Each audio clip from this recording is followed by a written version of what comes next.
오바댜 1장. 오바댜가 전하는 메시지. 주 하나님께서 에돔을 향해 하시는 말씀이다. 우리는 이 소식을 하나님께 직접 들었다. 사악한 민족들에게 보냄받은 한 특사를 통해 들었다. 일어나 전투 태세를 갖춰라. 에돔과 전쟁을 벌일 준비를 하여라. 에돔아, 귀 기울여 들어라. 내가 너를 보잘것없는 자로 만들려 한다. 사악한 민족들 중에 가장 멸시받는 보잘것없는 민족으로 만들려 한다. 너는 내가 대단한 자인 것처럼 굴었다. 산의 우두머리인 양 높은 바위 위에 앉아서 마음속으로 나를 건들 자 누구랴, 내게 손댈 자 누구랴 하고 생각했다. 그러나 이제 생각을 바꾸어라. 내가 독수리처럼 높디 높은 절벽 위에 보금자리를 잡더라도, 아니 별들 사이에 둥지를 틀더라도 내가 너를 땅으로 끌어내릴 것이다. 하나님의 확실한 말씀이다. 도둑이 들면 집이 몽땅 털리지 않느냐. 밤길에 강도를 만나면 가진 것을 다 털리지 않느냐.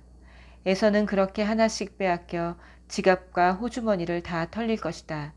너의 옛 파트너들이 너를 궁지로 몰고 너의 옛 친구들이 너를 대놓고 속여 먹을 것이다. 너의 옛 술 친구들이 내 등에 칼을 꽂을 것이다. 너의 세상이 무너지리라. 주먹이 어디서 날아오는지도 모를 것이다. 그러니 놀라지 마라. 이는 하나님의 확실한 말씀이다. 내가 에돔에서 현인들을 다 쓸어버리고 에서의 산에서 유명한 현자들을 모조리 없애버릴 날이 올 것이다. 대만아, 너의 위대한 영웅들이 너를 버리고 도망칠 것이다. 에서의 산에 남아있는 자 아무도 없으리라.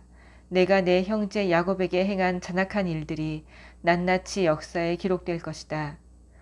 그 일로 너는 모두에게 멸시를 받을 것이다.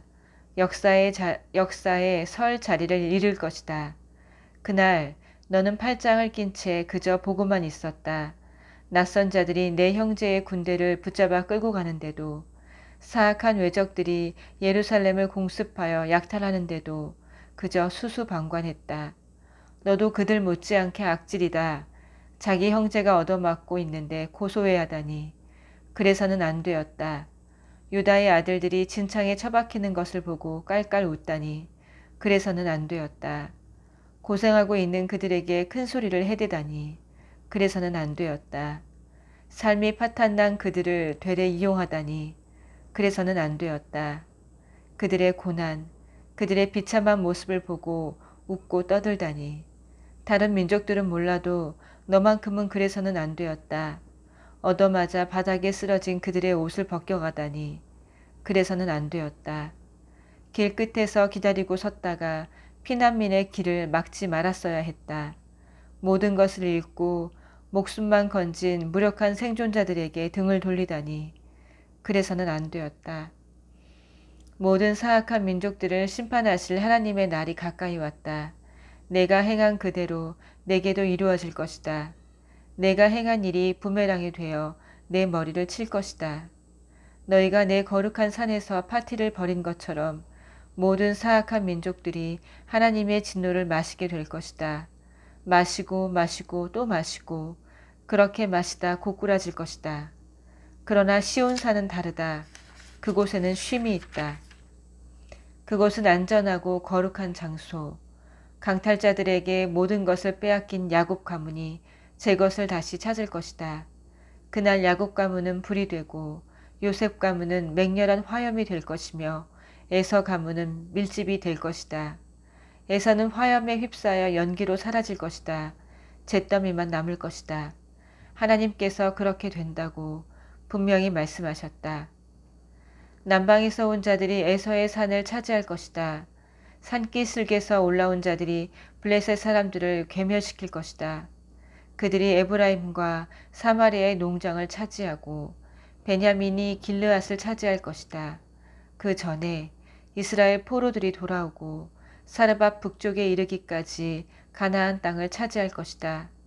저 먼 북서쪽 스바렛에서 예루살렘 포로들이 돌아와 남쪽 도성들을 차지할 것이다. 시온산에 구원받은 남은 자들이 에서의 산에 들어가 정의롭고 공정하게 다스릴 것이다. 하나님 나라를 높이는 통치를 펼칠 것이다. 요나 1장. 오래전 어느 날 하나님의 말씀이 아미떼의 아들 요나에게 임했다. 일어나 큰 도시 니느웨로 가거라. 가서 그들에게 말씀을 전하여라. 그들의 악행을 내가 더 이상 두고 볼 수 없다. 그러나 요나는 일어나서 하나님을 피해 다른 방향인 다시스로 달아났다. 욥바 항으로 내려간 그는 다시스로 가는 배를 발견했다. 그는 백삭을 지불하고 다시스로 가는 사람들과 함께 배에 올랐다. 하나님에게서 최대한 멀리 달아나려는 것이었다. 하나님께서 바다에 거대한 폭풍을 보내셨다. 집채만한 파도가 일어났다. 배가 당장이라도 산산조각 날 것 같았다. 선원들은 공포에 사로잡혀 저마다 모시는 신들에게 필사적으로 도움을 청하며 소리를 질러댔다. 그들은 배의 무게를 줄이기 위해 배에 실었던 물건 전부를 바다에 던졌다. 그 와중에 요나는 배 밑창에 내려가 잠을 자고 있었다. 그는 아주 깊이 잠들어 있었다. 선장이 그에게 와서 말했다. 아니 지금 뭐 하는 거요? 잠을 자고 있다니. 일어나서 당신의 신에게 기도하시오. 어쩌면 당신의 신이 우리가 처한 공경을 보고 우리를 구해줄지도 모르잖소. 그러자 선원들끼리 말했다. 한번 진상을 파헤쳐 봅시다.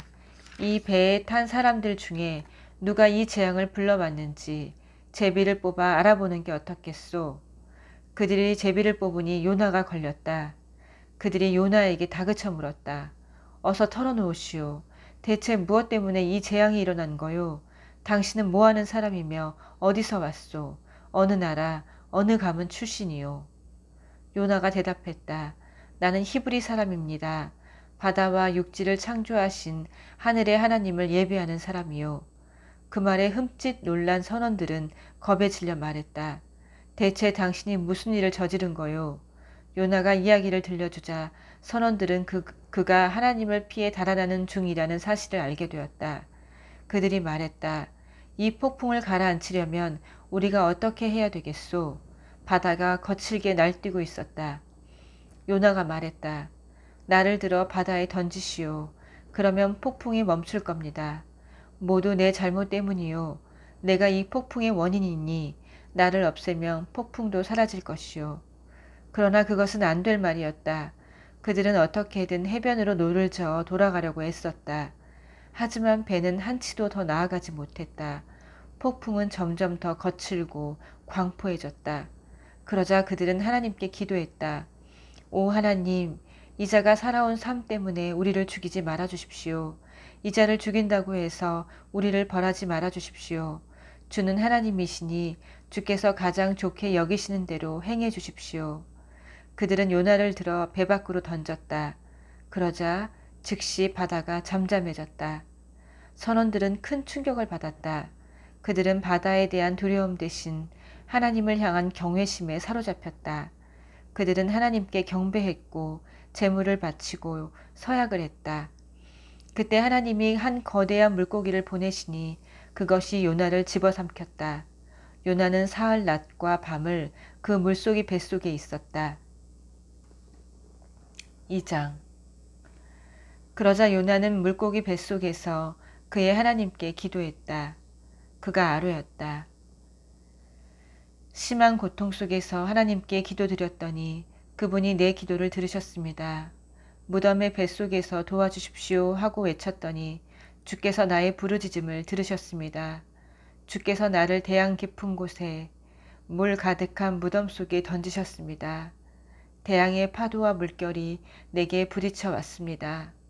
나는 말했습니다. 내가 내던져졌습니다.